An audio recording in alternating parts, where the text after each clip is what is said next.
Të gjithë na ka ndodhur, apo jo? Të ndjejmë diferencën mes një shërbimi që është thjesht më rregull dhe një shërbimi tjetër që na bën të ndihemi vërtet të veçantë. Po çfarë fshihet pas asaj eksperience të jashtëzakonshme?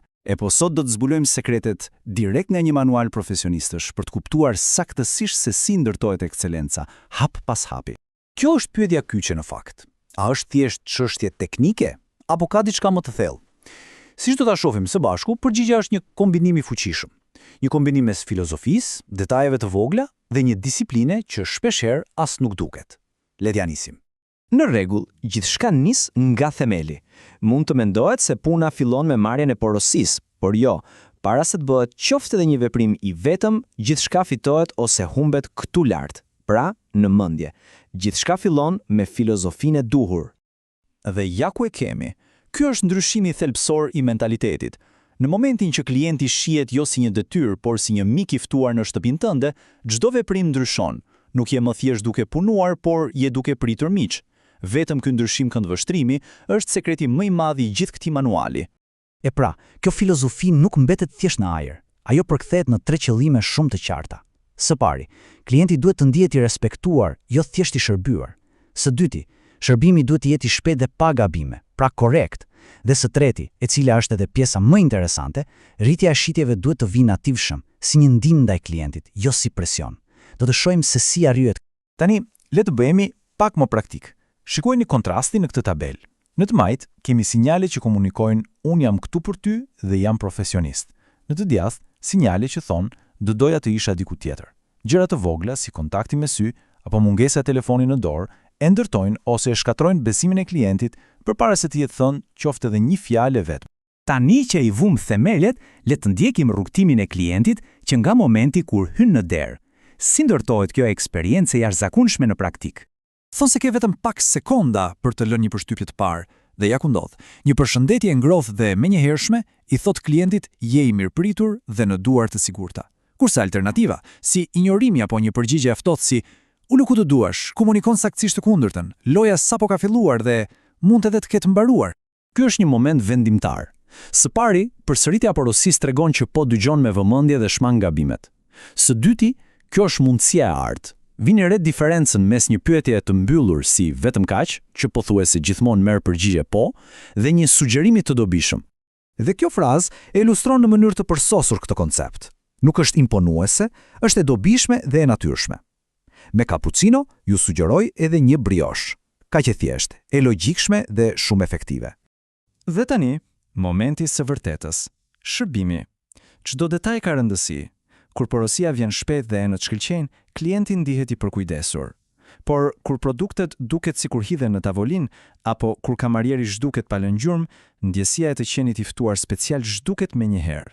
Mirë, bazat i mbuluam. Tani kalojmë në nivelin tjetër. Këtu shërbimi pushon së qeni një listë detyrash dhe shndrohet në një art të vërtet. Arti i shitjes së zgjuar dhe zgjidhjes së problemeve. Ky është rregulli i artë, i thjesht, por jashtëzakonisht i fuqishëm. Çdo porosi, një sugjerim. Kjo e kthen shitjen nga një detyrim në një zakon të natyrshëm shërbimi, duke rritur vlerën edhe për klientin, edhe për lokalin. Kjo nuk është thjesht një shprehje e bukur, është një e vërtet biznesi.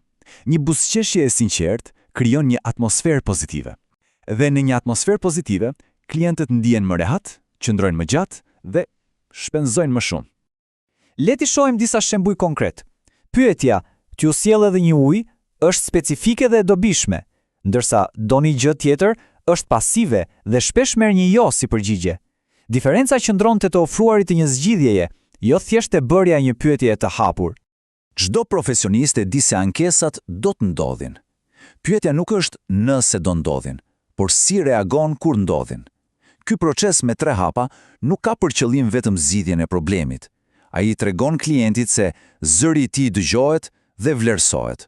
Paradoksalisht, një ankesë e menaxhuar mirë mund të krijojë një lidhje më të fortë me klientin sesa një vizitë pas një problem. Por shërbimi i zakonshëm nuk është një shfaqje vetëm për një person. Ajo që klienti sheh është vetëm maja e icebergut. Themelin e vërtetë e përbën puna e padukshme, bashkëpunimin në ekip dhe disiplina personale. Mund ta mendoni si një trup teatri. Nëse aktorët debatojnë me njëri tjetrin prapa skenave, Sa do të talentuar t'jen, ai tension do të ndihet edhe në skenë. Një ambient pune ku ka respekt dhe ndihmë reciproke krijon një energji pozitive që klienti e ndjen në mënyrë intuitive. Dhe në fund, vjen disiplina personale, që është shtylla kurrizore e gjithçkaje. Këto nuk janë thjesht rregulla burokratike. Ato janë baza e besimit. Të vish në kohë dhe të respektosh rregullat themelore i tregon ekipit dhe menaxhmentit se je një profesionist tek i cili mund të mbështeten. Pa këtë themel, gjithçka tjetër shembet. Në rregull, kemi folur për filozofi, hapa praktik dhe disiplinë. Por si matet gjithë kjo? Si shpërblehet puna e mirë dhe si sigurohemi që vlerësimi të jetë i drejtë? Përgjigja qëndron në një sistem vlerësimi transparent, ku çdo element që sapo diskutuam ka një peshë të caktuar. Le ta shohim së bashku. Dhe ja si ndahet torta e vlerësimit. Vini re, pjesa më e madhe, plot 30%, i takon aftësisë për të bërë sugjerime dhe për të rritur shitjet në mënyrë natyrale. Menjëherë pas, vin sjellja me klientin dhe puna në ekip. Kjo tregon qartë se ekselenca nuk është thjesht një opinion subjektiv, por diçka plotësisht e matshme. Kjo tabel e bën gjithçka edhe më konkrete. Mua më duket interesante që mungesa e ankesave të jep automatikisht 15 pikë. Kjo do thotë se thjesht duke qenë konsistent dhe pa gabime, je tashmë në rrugë të mbarë. Ky sistem e transformon idenë abstrakte të shërbimit të mirë në një listë të qartë objektiva që çdo kush mund t'i ndjek. Pra gjithë ky rrugtim, nga filozofia në mendje, te veprimet në sallë e deri te pikët në letër, na çon në një përfundim të vetëm dhe shumë të fuqishëm. Na çon pikërisht në këtë përfundim të fuqishëm dhe të drejtë për drejtë. Sa më mirë shërben, aq më shumë fiton. Nuk është thjesht një punë, por një rrugë e qartë drejt suksesit personal dhe profesional.